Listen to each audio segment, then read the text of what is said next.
Muchas gracias, Liliana. Dios te bendiga. Eh, Agradezco a la Universidad Minuto de Dios esta oportunidad que me da para compartir con ustedes algunas ideas sobre este tema tan interesante, tan importante, la salud mental, la inteligencia artificial, eh, nuestra educación superior y la importancia de despertar, de no dejar que este mundo y su ritmo y su frenesí nos adormezca y nos lleva para donde quiera.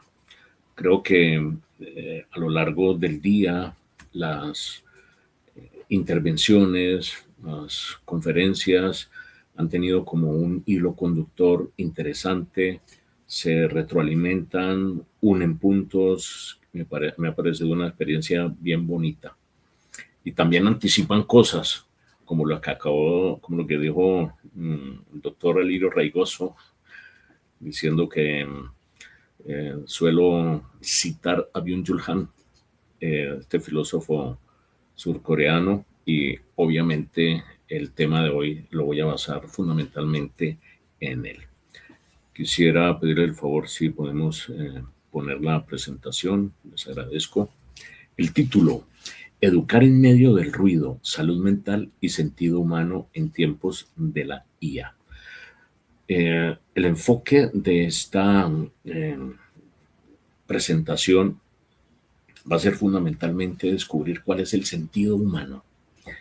Se ha venido hablando a lo largo de las diferentes intervenciones de qué es lo propiamente humano, qué es lo genuinamente humano, y entonces descubrimos, bueno, la integralidad del ser humano, la potencia enorme de la inteligencia artificial, y entonces, ¿qué hay ahí? Una competencia, una confrontación, una colaboración, o qué hay de propio allí. Y creo que si nosotros pudiéramos profundizar en eso, qué es lo propiamente humano, especialmente lo propiamente humano del pensamiento humano, tal vez podríamos en eso tener conciencia de que no estamos un poco a la saga del crecimiento enorme de la inteligencia artificial y que en algún momento pues nos supera, nos reemplaza y acaba con nosotros. Tal vez al despertar de ese elemento puede ayudarnos. Este compartir se inspira, como lo había dicho, en reflexiones del filósofo surcoreano Byung-Chul Han, especialmente en sus obras como La Sociedad del Cansancio, La Crisis de la Narración y No Cosas. Este pensador, ameno, sencillo, pero profundo y atinado, además de hacer una crítica interesante a la actual sociedad neoliberal, atiende a varios asuntos que nos atañen de manera cotidiana y lo hace con la mirada del filósofo humanista. Nos advierte nos advierte concretamente sobre los temas que hoy nos convocan en este simposio: la salud mental, la educación en los tiempos de la inteligencia artificial, la particularidad de lo genuinamente humano en el universo digital. En esta primera imagen quise ponerla para que hagamos un pequeño ejercicio de imaginación, ¿no? Pensemos que por un momento que mañana despertamos en un mundo sin internet, sin notificaciones, sin redes sociales, sin ese impulso casi automático de revisar el teléfono cada instante, cada pocos minutos. Probablemente muchos sentiríamos algo parecido a la ansiedad. No solamente los que contemporáneos a nosotros, sino ante todo las nuevas generaciones que han nacido ya con esta tecnología digital. Esta reacción dice algo notorio sobre nuestra época. Vivimos en un momento histórico extraordinario. Nunca antes la humanidad había tenido acceso a tanta información, a tantas herramientas tecnológicas y tantas posibilidades de comunicación. Siguiente imagen. Sin embargo, junto con estos avances aparece una paradoja inquietante. Cada vez sabemos más cosas, pero cada vez nos cuesta más pensar con sentido humano. Y quiero volver nuevamente insistiendo en esto. ¿Qué es lo verdaderamente humano del pensamiento? Porque tal vez decimos eh, inteligencia artificial, cerebro humano, ahí están más o menos compitiendo, y lo humano es lo que se le añade al pensamiento, el sentimiento, las relaciones, los valores, pero en realidad es que la mente humana se puede equiparar a la inteligencia artificial. Ese es el punto yo quisiera, con el que quisiera por lo menos generar un problema y a ver que hablemos sobre eso. Siguiente. Y esta es justamente la pregunta que quiero plantear hoy, que vuelve nuevamente al título de esta intervención.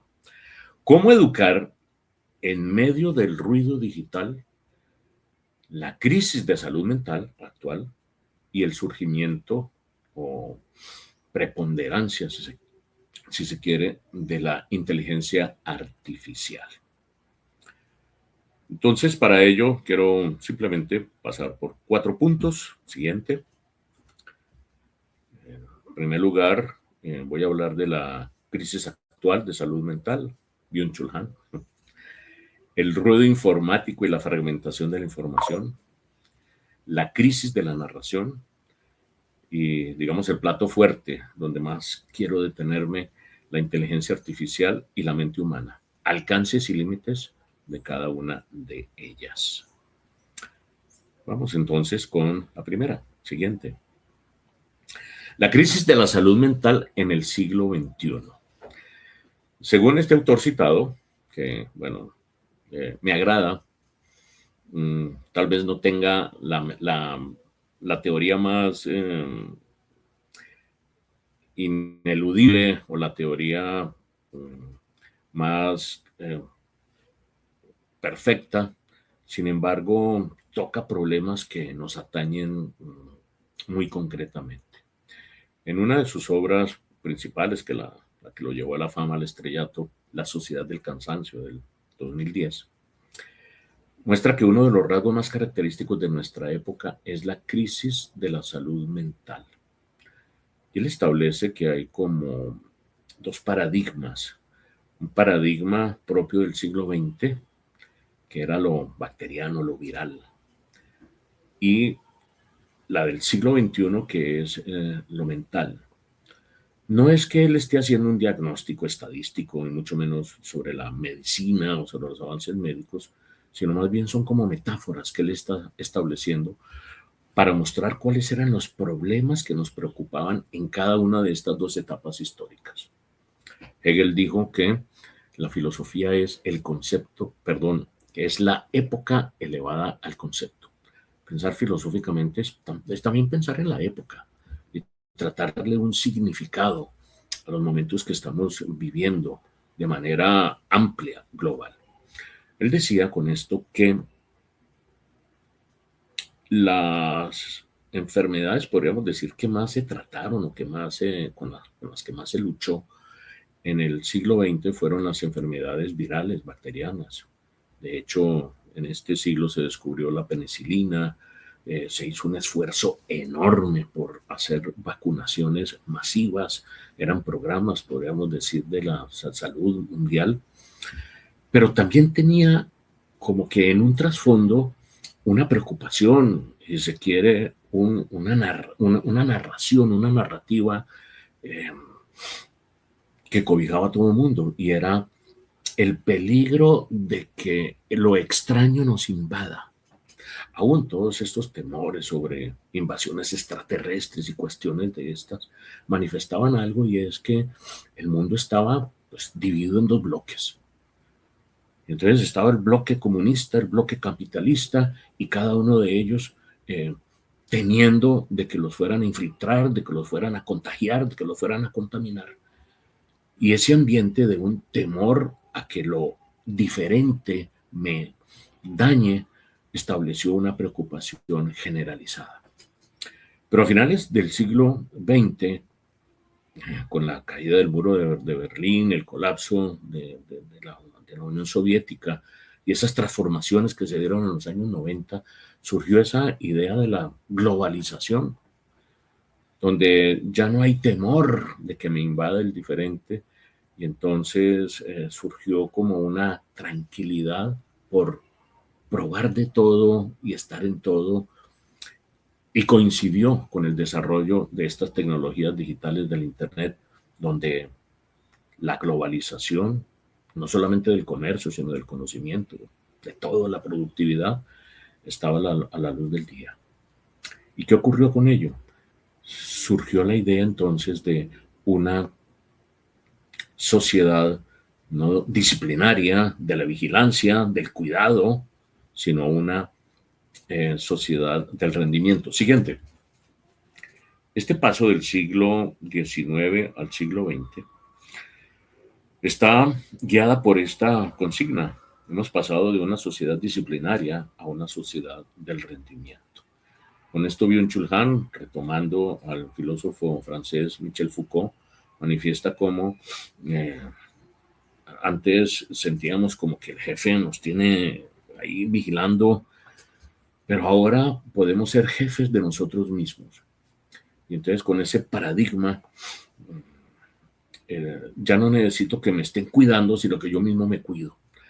Y con ese esfuerzo, buscando la excelencia, buscando lo óptimo, tratando de salir adelante en la vida de una manera radical, diciendo yo lo puedo hacer, yo lo puedo lograr, nada me detiene.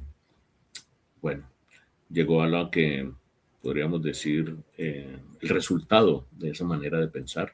Siguiente. En este contexto globalizado vivimos en una sociedad donde cada individuo se exige constantemente a sí mismo a ser más productivo, más eficiente, más exitoso. Pero en realidad, en la mayoría de los casos, no digo que en todos, hay algunos que se ganan la lotería, pero en la mayoría de los casos, lo que termina ocurriendo es un profundo cansancio. El sujeto contemporáneo se convierte simultáneamente en explotador y en explotado. Yo soy el dueño de mí mismo, o sea, mi propio jefe. ¿Cuántos han dicho esto? No quiero que me moleste otro. Y en realidad termino, no sé por qué, con un tremendo cansancio. Y surgen los síntomas de las enfermedades del presente, desenmascaradas por Byung-Chul Han. Este es un cansancio mental, emocional y existencial. Entonces, todos estos síndromes como el síndrome de la falta de atención, el síndrome del burnout, que se volvió tan cotidiano y está en boca de todo el mundo, esa fatiga permanente, es porque estamos a un ritmo que no es humano. Es el ritmo de la producción industrial, es el ritmo de las máquinas, que como que pues a ellas no les interesa la fatiga humana. Piensen ustedes la velocidad de producción que se adquirió con la revolución industrial, pasar del trabajo humano artesanal a un trabajo en línea, una producción mucho más rápida, porque una máquina lo hace, porque un motor pues trabaja con mucho más caballos de fuerza y con mucha más energía que un animal y que nosotros mismos, y entonces las horas de trabajo son fatigosas. Y ahora pensemos en la revolución digital, informática, pues mucho más veloz, trabaja a la velocidad de la luz, todo es inmediato, todo lo tenemos que hacer rapidísimo, y eso produce en nuestros organismos acostumbrados a procesos lentos que nos enfermamos. Cosas como hacer almuerzos de trabajo, llevarse el trabajo para la casa. Es que no me da el ritmo de lo que se me pide. Tal vez en el trasfondo ahí hay como una fuerza que me empuja a ello y que no es la vida normal, sino que hay alguien detrás haciendo eso. Hay un interés económico detrás de eso. Hay unos dueños de las empresas que quieren que esto funcione porque da más dinero, porque concentra más el poder. Tremendo diagnóstico donde dice que estamos enfermos. Y otro síntoma fuerte es de un profundo sentimiento de soledad. Aunque vivimos hiperconectados digitalmente, estamos profundamente aislados existencialmente. Estamos cerca de quienes están lejos y lejos de quienes están cerca. Bien, lo decía los ponentes anteriores, que tal vez la culpa no la tenga la tecnología, pero la tecnología sí lo refuerza. Bien, siguiente. En el ámbito educativo, esto se refleja en estudiantes y profesores sometidos a una presión constante de rendir, producir, demostrar resultados, hacer plagios, depender de la IA para deberes escolares y académicos de una manera brillante y lúcida. Nos lo presentó el doctor Alirio en su ponencia. 2. El ruido informativo y la fragmentación de la atención. A esta crisis de la salud mental se suma otro fenómeno fundamental de nuestra época y es el ruido informativo. Vivimos en una sociedad saturada de estímulos, donde la información circula de manera constante y acelerada. Un mar de información, pero con un dedo de profundidad. Byung-Chul Han afirma que hoy en día el mundo se vacía de cosas y se llena de información. En este libro de No Cosas, dice que nosotros con el celular y también el computador, pero sobre todo el celular, entramos en una relación llama ontológica extraña, porque antes las cosas tenían características, tenían categorías. Si nosotros vemos en estos estudios clásicos de Aristóteles, que decía que las cosas tienen olor, tienen sabor, tienen una textura, tienen una luminosidad. Todas esas cosas nos hacen entrar en relación con ellas de tal modo que las identificamos como lo que propiamente son. Pero ahora nosotros nos relacionamos con cosas que no son cosas. ¿Qué es un celular? Un celular tiene todos los colores, tiene toda la información y es una superficie lisa, ajena, con la cual nosotros nos relacionamos y con la cual se nos pone como una especie de pantalla para relacionarnos verdaderamente con el mundo. Es decir, es una red, una pantalla, es un muro que nos dice cómo sentir, cómo experimentar y lo pone de una manera que nos interesaría a nosotros la satisfacción inmediata de nuestras necesidades. Es decir, tenemos a la mano aquello que quisiéramos que nos satisfaga inmediatamente con una estimulación elevada, enorme, exorbitante, y después de que pasamos al mundo real ya no nos satisface. De hecho, hay estudios que muestran que los niños con estos juegos y con estos videos de colores imposibles, de animaciones, ellos quieren estar metidos en el celular y ya nada más les satisface. Tremenda esta relación de un mundo donde ya no hay cosas, sino simplemente información. La digitalización ha transformado nuestra relación con la realidad. Ya no habitamos un mundo compuesto principalmente de objetos, experiencias y narraciones, sino por un mundo dominado por datos, imágenes e información. Entonces, el tsunami de información arrastra al propio sistema cognitivo. De eso nos están hablando también, nos han hablado toda la mañana. Cuidado con dejarnos arrastrar, con ceder, con renunciar, con abdicarnos ante esta eh, avalancha de información, porque nuestra mente humana peligra con dejar de ser ella misma y entrar en un estado enorme de frustración.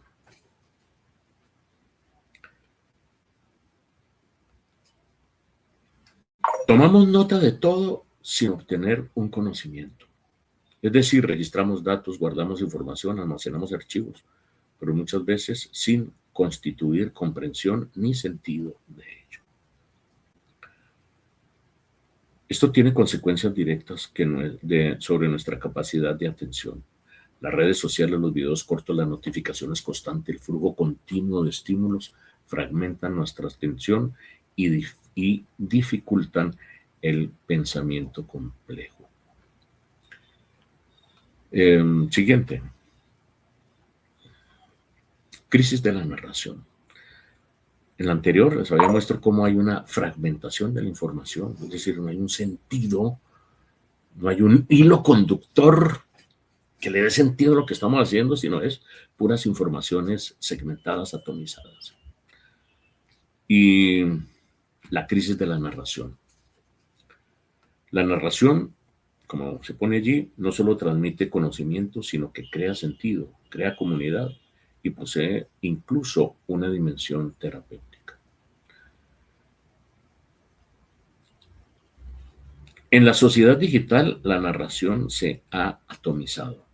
Se privilegia la información inmediata sobre el sentido profundo. Byung-Chul Han dice que se ha pasado de la narración a las llamadas narrativas. Byung-Chul Han juega mucho con las palabras. Le gusta hacer distinciones sutiles. Y él muestra que narración no es lo mismo que narrativas. Las narrativas, por ejemplo, como la proliferación de los llamados storytelling y otras, que él le llama storyselling, o sea, no son cosas que se cuentan, sino cosas que se venden, estimulan la conformación de pequeños grupos que le llaman las communities, que sirven para hacer el mutuo elogio, para decir que ellos son los que tienen la razón y para consumir información y consumir productos. O sea, vemos ahí la mercantilización de las narrativas. Las narrativas se están haciendo para consumir y las narraciones, estos elementos que le dan sentido a la vida, pues, como por ejemplo una religión, como por ejemplo el sentido del hogar, un sentido de pertenencia, se están atomizando. Ya no hay grandes narraciones, sino pequeñas narrativas que comienzan y terminan rápido y que nos van mostrando una permanente insaciabilidad. No estamos contentos con lo que tenemos y queremos más y no sabemos por qué. Pensemos, por ejemplo, que en cuestión de 20 años, 20, 25 años, antes, pues que tenía el control eran las grandes empresas de televisión que hacían las famosas novelas, donde todo el mundo tenía algo que decir a la hora de la cena y al terminar un capítulo se dejaba la expectativa, el misterio de qué va a pasar al día siguiente y todo el mundo hablaba y todo el mundo tenía como ese ambiente, fuera distracción, fuera lo que fuera, estaba reflejando lo que era una sociedad. Estaba reflejando que las sociedades tenían narraciones y que estaban comentando lo que estaba pasando. Actualmente ya toda esa información se mete en una plataforma de streaming y uno puede ver una serie en una noche, puede irse a mirar el final de un capítulo y ya ha perdido el misterio de la narración. Ya no queda algo por esperar, ya no queda una inquietud por explorar.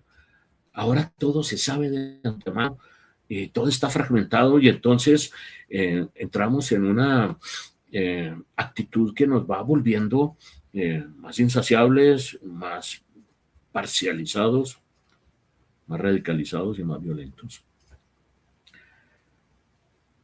La abundancia de historias breves y fragmentadas refleja una atomización de la transmisión del conocimiento. En una cultura dominada por la inmediatez de los resultados de búsqueda en la autopista de la información. La narración verdadera requiere tiempo, memoria y una experiencia compartida. Y las historias que se transmitían de generación en generación ayudaban a construir identidad, comunidad y orientación en el mundo.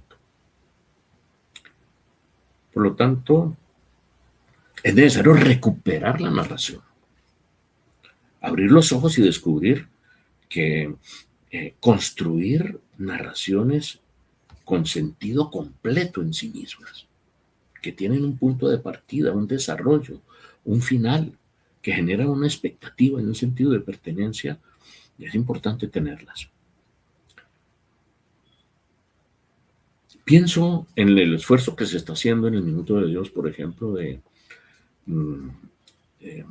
tomar el legado del padre Rafael García Herreros como una narración, mostrando que en él se encuentra una inspiración de muchas generaciones para trabajar en favor de valores fundamentales de otra narración que la abarca, y es precisamente el mensaje de Jesucristo. Al decir que, como podríamos decir, en esta tiranía del relativismo, como que ya no tenemos un lugar que nos dé sentido. No solamente crea sentido, crea comunidad. Yo creo que este es el punto que quisiera rescatar en este momento. Y no es una community para consumir o para ponerse a pelear, sino es una comunidad para generar sentido de pertenencia. Algo muy humano, algo muy importante. Algo que puede arrebatar el mundo digital. ¿Cómo crear comunidad en un mundo digital? He ahí el desarrollo. Perdón, el desarrollo no, el desafío. Posee incluso una dimensión terapéutica. La cultura digital privilegia la información rápida, fragmentada y efímera, que se consume con la misma velocidad con la que se olvida. Este cambio tiene consecuencias para la educación. Cuando el conocimiento se reduce a datos aislados o respuestas inmediatas, se debilita la capacidad de construir relatos significativos que conecten el aprendizaje con la experiencia humana. Tal vez uno de los desafíos educativos más importantes de nuestro tiempo sea precisamente recuperar el valor de la narración. Aprender no consiste únicamente en acumular información, sino en integrar el conocimiento dentro de una historia que le dé sentido a nuestra experiencia en el mundo. Siguiente, cuarto. Inteligencia artificial y mente humana, alcances y límites. En este contexto emerge con fuerza uno de los desarrollos tecnológicos más influyentes de nuestro tiempo, la inteligencia artificial. Su capacidad para procesar grandes volúmenes de datos, reconocer patrones, producir respuestas rápidas, ha transformado múltiples ámbitos de la vida social, económica y educativa, eso lo sabemos todos. Sin embargo, se advierte, ¿quién advierte? Pues Byung-Chul Han, que más allá de sus avances técnicos, la inteligencia artificial posee límites fundamentales que revelan una diferencia fundamental entre el cálculo algorítmico y el pensamiento humano. Y podemos identificar por lo menos tres diferencias. Siguiente. La dimensión afectiva del conocimiento humano. Han, remitiendo al filósofo Martin Heidegger, sostiene que el pensamiento humano no comienza con conceptos ni con datos, sino con una experiencia afectiva del mundo. Y se mantiene conectado con esta experiencia afectiva del mundo. No es que la afectividad se le sume a la mente, es que el conocimiento mismo ya tiene una condición, lo que se llama la apertura al mundo, un estado emotivo del conocimiento. Antes de comprender racionalmente la realidad, el ser humano es afectado por ella. El pensamiento nace de una disposición anímica, una apertura sensible hacia el mundo, que precede a cualquier elaboración conceptual.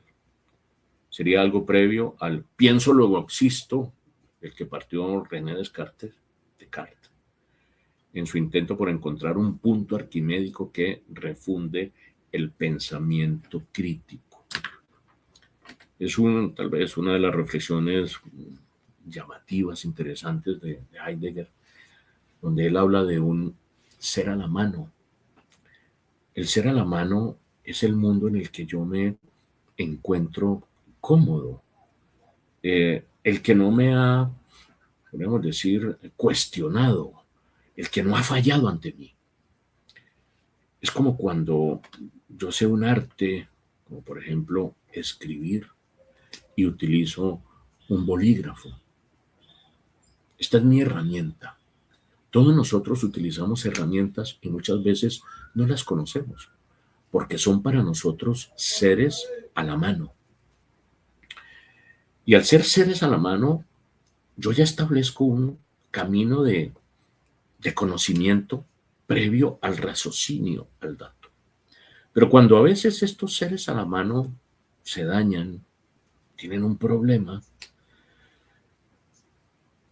yo como que cobro atención y este ser a la mano se me vuelve un ser a la vista. Y digo, ¿qué pasó? ¿Se me dañó? ¿Qué es lo que tiene? Lo desarmo, lo miro y me doy cuenta de sus particularidades, cómo funciona y por qué funciona.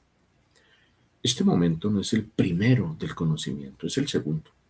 Y surge por un fallo que se ha dado. Entonces, el conocimiento no surge por sumar datos, sino por enfrentar problemas. Bonita reflexión. Por eso afirma provocativamente que la inteligencia artificial no puede pensar porque no posee, dice él, cito, la piel de gallina. Es decir, a un computador no se le pone la piel de gallina. A un computador no lo puedo sacar de quicio. Si yo debato con el computador, alguien decía esto tan interesante, no recuerdo quién fue, tal vez el doctor Marcelo. Si yo le digo al computador, no, usted está equivocado, entonces él busca ya y dice, sí, tiene toda la razón, esto es así, y le cambia el discurso y lo satisface a uno, y ahí no pasó nada. Pero si yo corrijo a otro ser humano, y tal vez el otro ser humano era bastante sensible y se pone un poco molesto o a la defensiva y me dice, no, pero es que tal cosa, y se genera ahí un debate que puede ser un poquito polémico, pero que al final manifiesta un elemento del conocimiento que es ajeno al mundo digital, y es la pasión, el afecto, las cosas imperfectas que ayudan a que el conocimiento se construya de una manera humana. Bien, con esta imagen sugiere que el pensamiento humano posee una dimensión afectiva que los algoritmos no pueden reproducir. La emoción, el asombro, la conmoción forma parte de la estructura misma del pensamiento humano. Siguiente. Así se explica que el ser humano, en cuanto a ser ahí, como lo decía Heidegger, está siempre situado dentro de un mundo que se le abre previamente como una totalidad significativa. Antes de analizar los hechos aislados, el pensamiento humano habita un campo de experiencia que le da sentido a lo que percibe, que se orienta. Es lo que se suele llamar el ser a la mano del que les había hablado. Esta diferencia se hace aún más evidente cuando se considera el modo en que opera el conocimiento algoritmo. El llamado Big Data funciona principalmente mediante correlaciones estadísticas. Detecta que ciertos fenómenos aparecen juntos con frecuencia, pero no necesariamente comprende las razones profundas que los relacionan, porque estas razones profundas, podríamos decir, están guiadas bajo el signo del fallo, del error. Y un fallo y un error, pues, dañan un computador. Este tipo de conocimiento es limitado porque, siguiente, permanece en el aspecto de las correlaciones, partiendo de reflexiones hegelianas. Aquí ya se va a otro filósofo que creo que va a ser muy importante para esta exposición. Considera que el pensamiento humano busca comprender conexiones conceptuales que dan sentido a los fenómenos. Para Hegel, el todo es más que la suma de las partes, porque necesita del concepto. Es quien da sentido a las partes y está fuera de ellas. ¿Y por qué está fuera de ellas? Porque surge a partir de un fenómeno que se llama la negatividad, el llegar a lo totalmente diferente. Y en ese, o sea, un computador tendría que salirse a este mundo y empezar a ver como si fuera, no sé, una película de ciencia ficción para poder comprender lo que el cerebro humano comprende, y es que el cerebro humano está siempre en salida. Bien. También afirma que el pensamiento se nutre de dimensiones profundamente humanas como el eros, la pasión, el asombro, pero ya desde el momento del conocer, esto ya está involucrado. No es que llega y se le suma. Los algoritmos, en cambio, operan sin pasión, no desean conocer, no se asombran ante la realidad, ni experimentan inquietud. Tal vez simulan asombrarse, porque lo que puede hacer, y de hecho ha ayudado mucho un computador, es simular la realidad, pero no entrar a ella. Bien. Siguiente. Por otra parte, podemos afirmar, recurriendo a una metáfora de la física y la electrónica, que la inteligencia artificial es digital, mientras que el cerebro humano es analógico. Digital porque la primera es regida por la discontinuidad y analógico es regido por la continuidad. He querido poner esta imagen de la electrónica, es como una metáfora para ver esta diferencia esencial. Lo analógico es continuo, es una onda, como el sonido, como la luz. En cambio, lo digital son unos y ceros. Están regidos por lo discontinuo, es decir, estoy en 1 o en 0, pero no en 0,5. Entonces, el paso del 0 al 1 es inmediato. Este elemento de lo digital manifiesta entonces que en un computador que es digital, no puede equipararse a lo que es un cerebro humano, que es analógico. Nosotros somos analógicos. Estamos regidos por la continuidad, es decir, nos afectan las ondas, no los unos y los ceros. Y esto trae una consecuencia, y es que estas ondas analógicas, ven ustedes que la electrónica analógica, por ejemplo, esos televisores antiguos que se hacían por antenas y por un selector de canales manual, cuando había interferencias, la imagen se distorsionaba, se veía fea, y entonces eso molestaba mucho. Cuando llegó la televisión digital o lo digital, todo eso se corrigió y ahora está en un mundo perfecto. Lo digital es perfecto, lo analógico es imperfecto. Querer volver perfecto, como lo es el mundo digital, es caer en una ilusión, porque lo perfecto de lo digital es una ilusión. Lo digo al final con esa última pregunta que me pareció maravillosa, o sea, la última que contestó el doctor Alirio, del el miedo a equivocarse. Y entonces uno o procrastina o no atiende o se asusta. Ese miedo a equivocarse es peligrosísimo, nos tenemos que equivocar. Y la inteligencia artificial busca no equivocarse y hacer que no nos equivoquemos. Y eso trae un problema serio. Bien, B. Están los dos principios lógicos. Está la metáfora, si es necesario volver después de ella. Esto es para generar discusión, ¿sí? Si es así o no es así. A ver, pensemos. Podemos nosotros, o sea, si nos meten un chip, nos van a meter unos y ceros al cerebro, ¿qué es eso?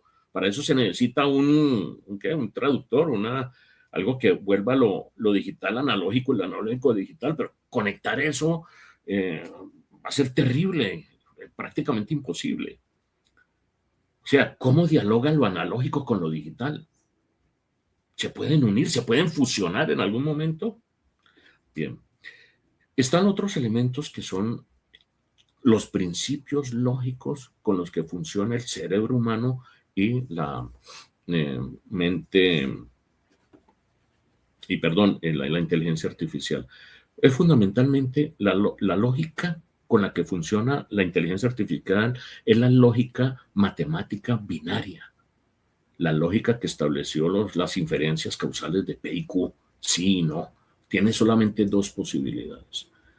Existe otra lógica que es la lógica clásica, formal, de los silogismos, que ayuda eh, a no contradecirse y a argumentar bien, utilizada bastante pues, en la política, en el derecho, en la filosofía.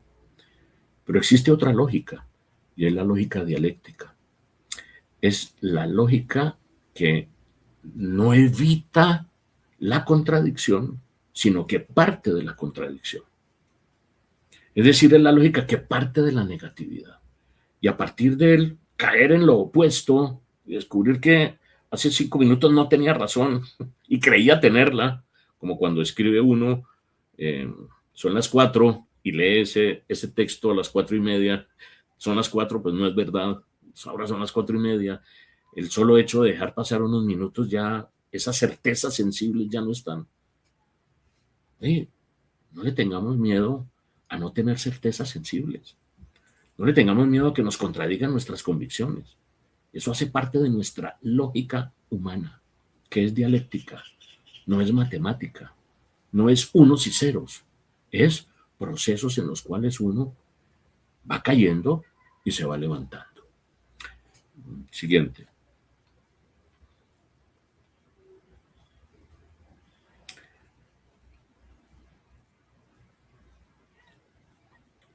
En este sentido, lo que para la inteligencia artificial era simplemente un error lógico puede convertirse para el pensamiento humano en el punto de partida de la creatividad.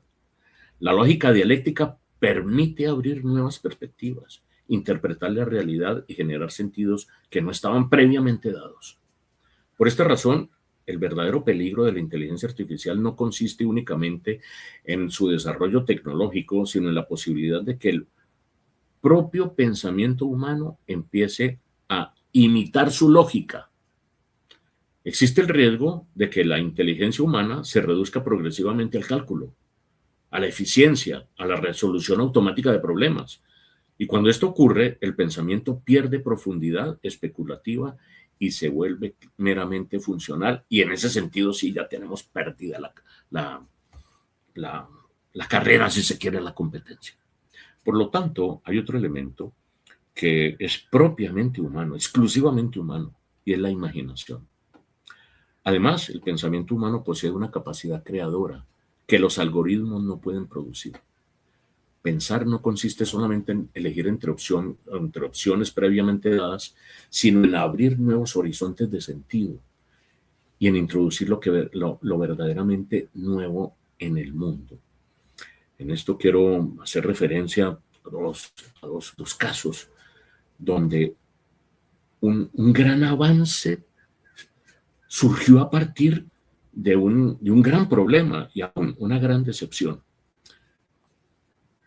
Y son los experimentos mentales que han hecho personas tremendamente creativas.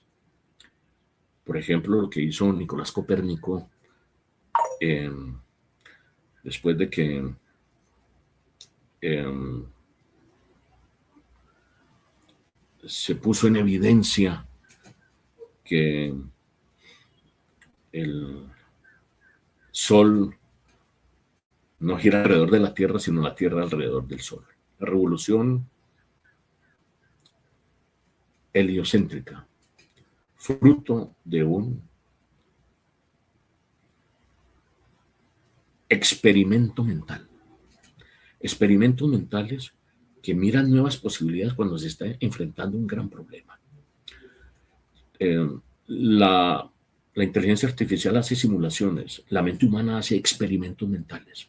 experimentos mentales que a veces son absurdos, que van contra la lógica y que a veces resultan ser el camino de solución a un problema. La inteligencia artificial, por el contrario, aprende principalmente del pasado. Sus predicciones se basan en datos anteriores, lo que significa que su visión de futuro está permanentemente condicionado por patrones ya existentes. El pensamiento humano, en cambio, puede romper con lo dado e imaginar mundos posibles, realidades completamente nuevas. De hecho, estudios recientes manifiestan que hay cosas que compartimos con los animales.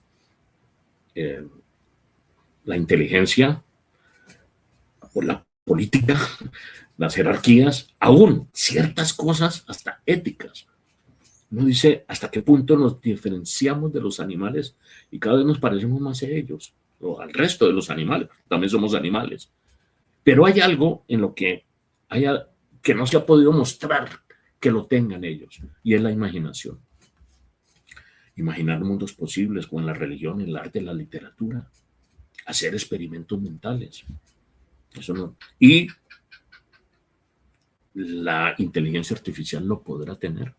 Hay como cierto umbral que viene previo al desarrollo del cerebro humano y posterior al desarrollo humano, pero en el desarrollo del cerebro humano o de la mente humana hay algo que nos hace únicos e irrepetibles. El desafío educativo en esto del presente consiste entonces en preservar aquellas dimensiones del pensamiento que no pueden reducirse a algoritmos: la reflexión crítica, la creatividad, la imaginación, el asombro, la capacidad de contemplar el mundo, intuir la totalidad de la realidad y el infinito. Educar en la era de la inteligencia artificial no significa competir con las máquinas en velocidad de cálculo, sino cultivar aquello que las máquinas no pueden reproducir: la experiencia humana del pensamiento, que es afectiva, dialéctica, imaginativa, creadora, desbordante. Una mente humana alienada por la tecnología es usada por los algoritmos. En cambio, una mente humana libre y empoderada usa los algoritmos para crear, es decir, los convierte en lo que debe ser una herramienta, como bien lo decía el doctor Bernardo esta mañana.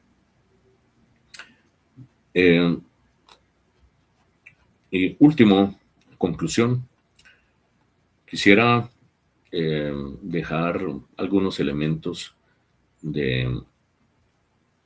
para reflexionar. ¿Qué podríamos hacer?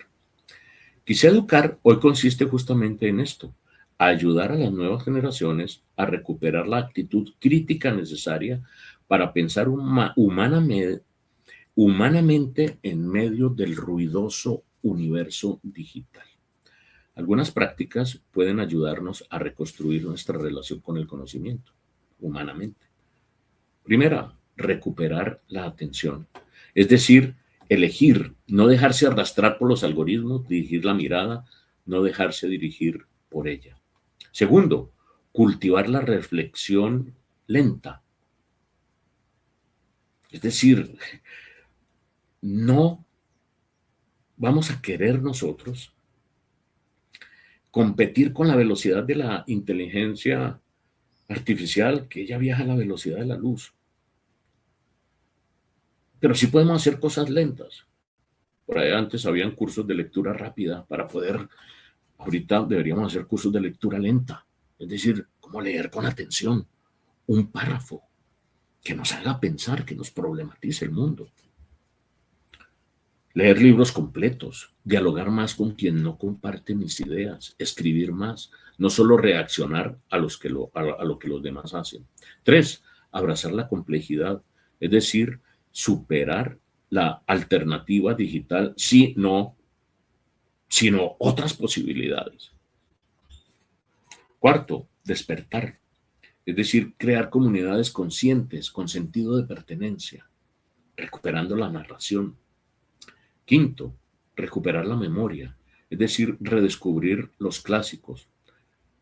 Había un filósofo colombiano que me pareció muy simpático, tenía una frase que decía: a mí me gusta mantenerme actualizado, por eso solo leo a los clásicos. como dando a entender que desde hace épocas muy remotas vivimos tratando los mismos problemas y ellos los enfrentaron con una gran profundidad. Otro filósofo dice que toda la filosofía no son más que notas a pie de página de la obra de Platón. No es nostalgia, no es querer volver a lo antiguo porque lo antiguo era lo mejor, sino es resistencia a la avalancha del mundo digital, ese ruido que nos puede confundir. Es esto, reclamar el silencio, donde la mente respira y el alma se ordena, volver a ser dueños de nosotros mismos. Por lo tanto, la tecnología no es el problema es el uso ciego e inhumano de ella. No nos dejemos controlar por ella, contrólenosla.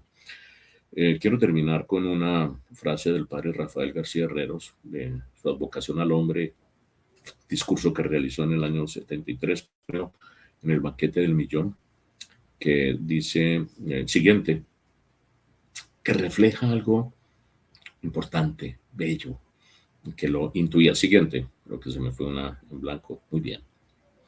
Cuando todo este bello futuro llegue a ser presente, quedarás tú solitario e inconforme, hombre, con toda tu belleza, con toda tu soledad, con toda tu gloria.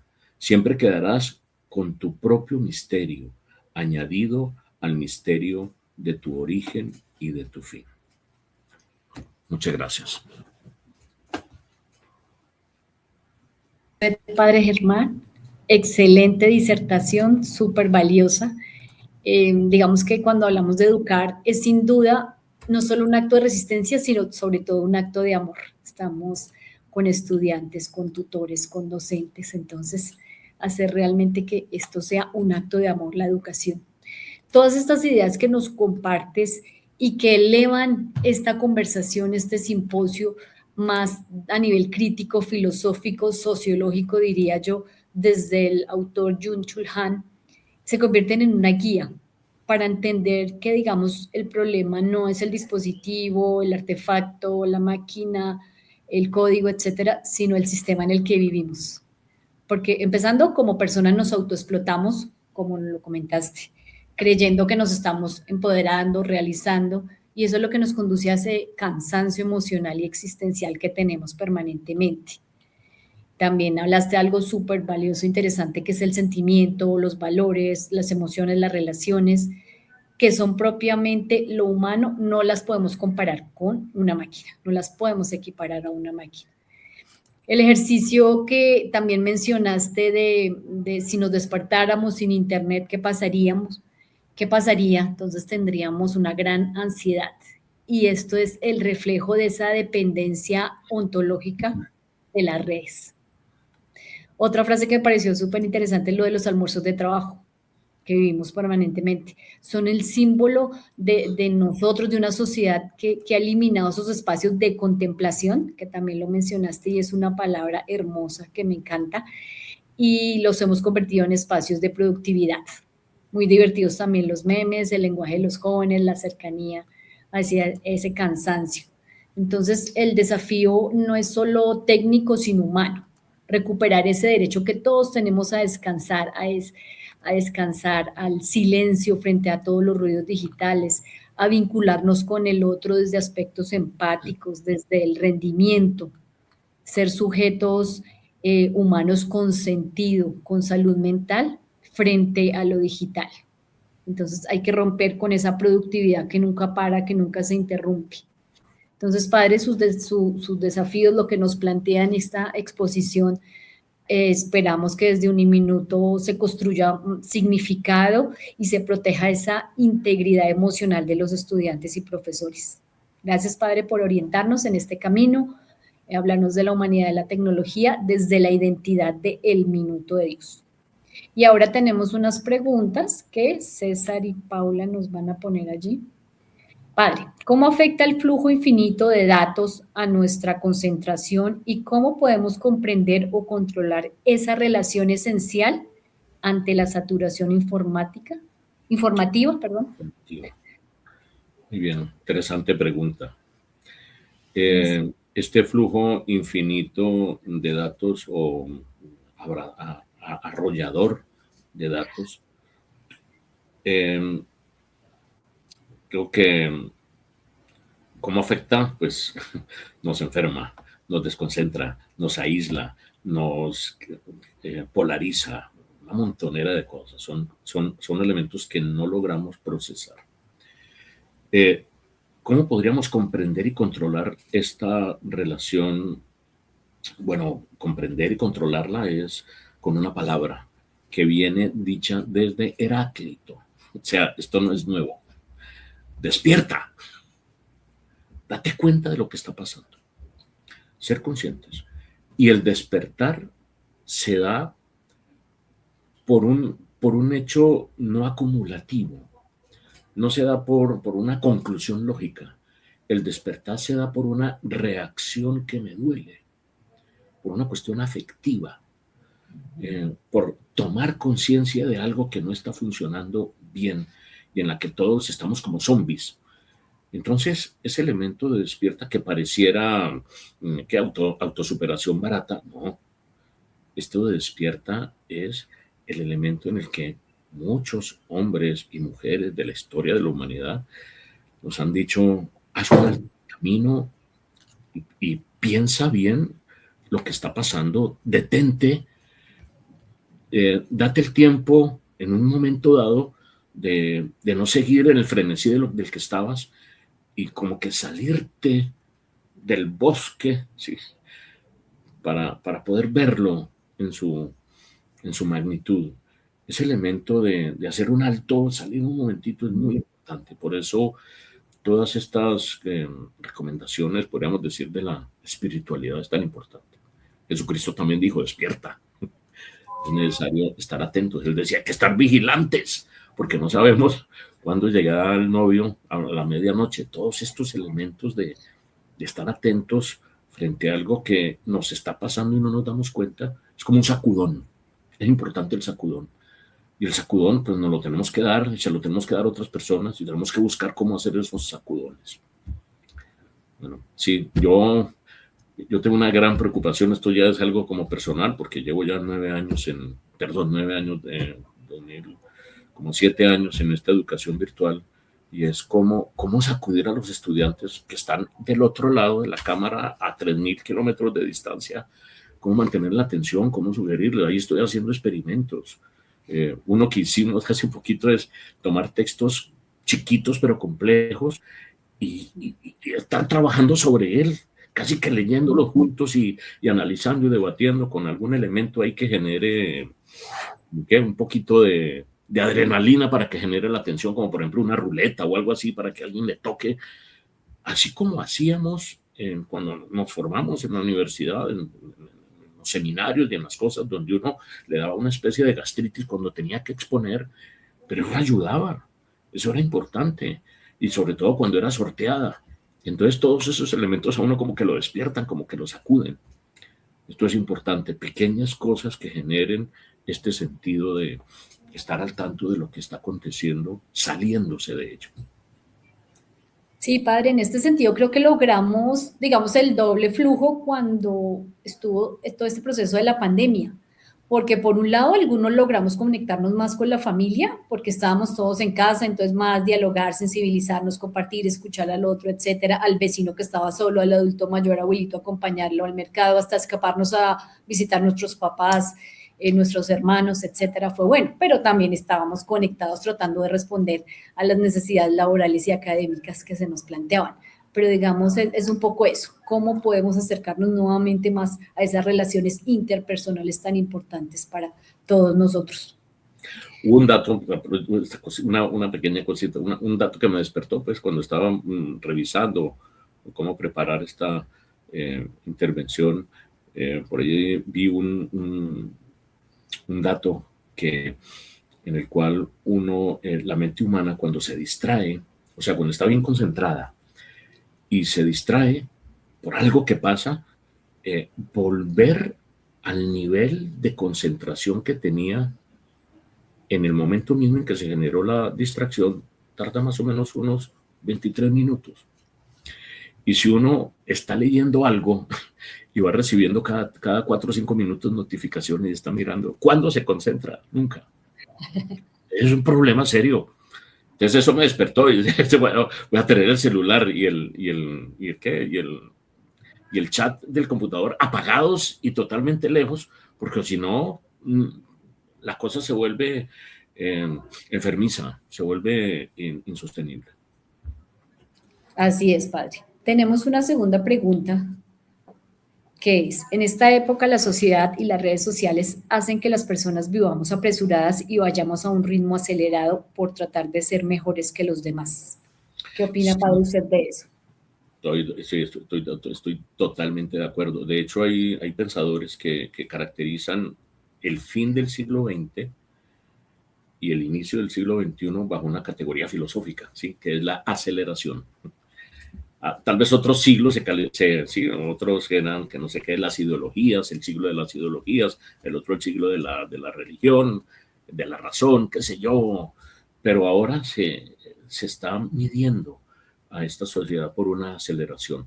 Y el problema es que es una aceleración sin sentido, como le pasó al señor que tenía afán en una sociedad congestionada, en una ciudad congestionada, y tomó un taxi y le dijo, rápido, rápido, voy a llegar tarde. Y salió ese taxi por todas las calles, cogiendo atajos y mirando, y como a los 20 minutos el señor que tomó el taxi le dijo, oiga, pero yo no le he dicho para dónde voy.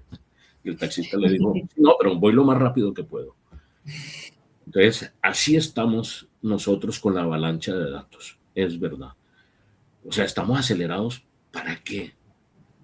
Pues para rendirle mejor al dueño de la empresa que provee los aparatos y las redes que estamos usando. Así tal cual. Les despierta. Y creo que eso nos pasa también laboralmente hablando. Llegamos a ese punto altísimo de la competitividad, donde competimos hasta con el compañero, el mejor amigo o todos los que estamos allí, porque si yo puedo, si esta persona logra investigar, pero también proyección social, pero también es docente, yo también lo puedo hacer. Entonces nos lleva este mundo acelerado a ese tema de la competitividad y se ha perdido mucho, que ya lo hemos dialogado en otros escenarios, el tema del compañerismo, de salir a tomar el café, porque no hay espacio para eso. Ya no tenemos el tiempo. Tenemos que El competir y ser multitasking mejores. también, multitarea también, eso es tremendo. Multitasking. Lo vivimos permanentemente, entonces, pues si tengo que responder a 3 compromisos, pues tengo que hacerlo, o no hacer uno, o hacer los 3 3 veces más rápido, o un tercio más rápido para cumplir a todos. Es decir, en realidad es una, pero en el fondo, porque uno dice, a veces necesito 2, 3 trabajos para poder comer, entonces estamos atrapados, estamos fregados. Entonces uno ve que es la configuración de la sociedad, pero no es como para asustarnos o deprimirnos o decir, ya sentémonos a llorar y apaguemos la luz, sino encontremos pequeños espacios de comunidad, de apoyo mutuo humano que responda a eso, porque si al frenesí de los datos se suma la soledad, pues ahí sí está dura la situación.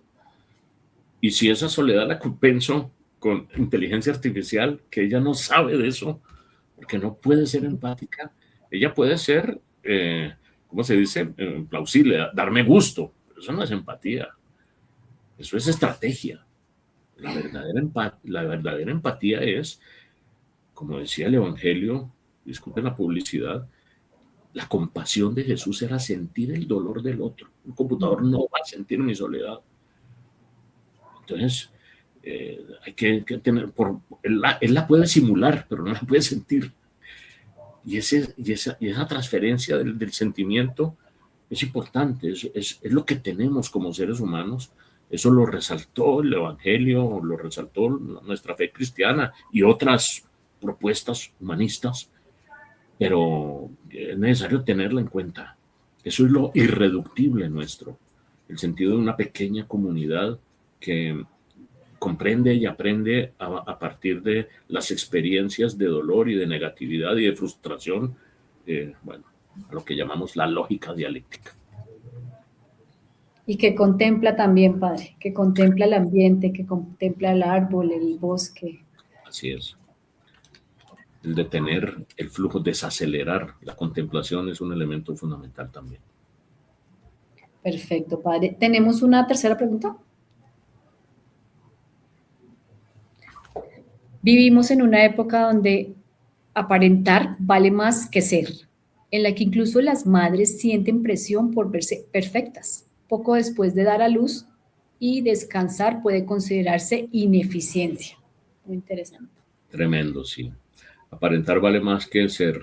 Y Sí, esto yo lo uno con eso que decía de lo digital y lo analógico, porque lo digital tiene, podríamos decir, la destreza de perfeccionar lo imperfecto, es decir, lo digital coge una onda imperfecta llena de ruidos, interferencias y la vuelve perfecta.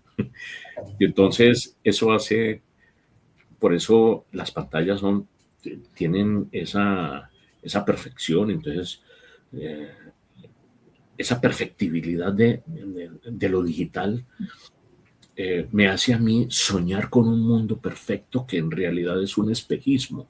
¿Por qué? Porque así como aparecen muchos videos y memes de que mi vida es una tragedia, pero si en algún momento yo tengo una pequeña salida con unos amigos y me va más o menos bien y me tomo la selfie y eso es lo que muestro en las redes, la gente piensa que ese es mi mundo y entonces no les doy a la gente mi mundo, sino les doy un pequeño fragmento feliz de él. Y entonces otros dicen, ay, mire, qué feliz es esta persona, quisiera ser como ella, y ahí comienza un frenesí y se vuelve ese mundo irreal de las redes sociales, ficticio, perfecto, que no es el mundo real. Y nos avergonzamos de nuestras propias imperfecciones y creo que esa es una de las trampas más grandes del mundo digital.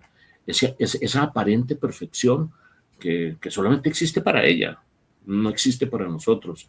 Y querer tener un mundo así es terrible. Y esa trampa de las redes sociales en realidad sí está causando muchos males de salud mental, ¿no? Depresión, sentimiento de frustración, vergüenza, sí, a mí que me vean en redes, pero que nunca me vean personalmente, porque van a saber todas las imperfecciones que tengo, los lunares, las verrugas, todas las cosas, y eso no está en la foto de mi perfil. ¿Cómo me van a ver así? Eso es tremendamente eh, exigente para la estabilidad de una persona que quiere aparentar lo que no es. Y eso, esta sociedad y sobre todo el mundo digital es muy lleva a eso. Tiene razón. Hace unos 5 años teníamos en este mismo escenario de simposios al doctor Julián de Subiría y nos comentaba que la gran preocupación en los jóvenes y adolescentes era cuando se enamoraban, que perdían su rumbo, su destino, que bajaban su rendimiento académico, que les daba tristeza, depresión si la cosa no funcionaba, si me llamó, no me llamó, etcétera. Y ahora esto ha sido desplazado por las redes sociales. Así es. Sí, tremendo. Bueno, padre, muchísimas gracias por esa intervención, por esas respuestas tan acertadas, por su compromiso, por esa presentación tan llamativa que nos atrae a conocer y manejar este tema. Muchas gracias, padre. Agradezco a la ingeniera Doris Espinosa que me ayudó con esta presentación, ella siempre bien creativa. Ahí le doy el crédito. Gracias a Doris, entonces.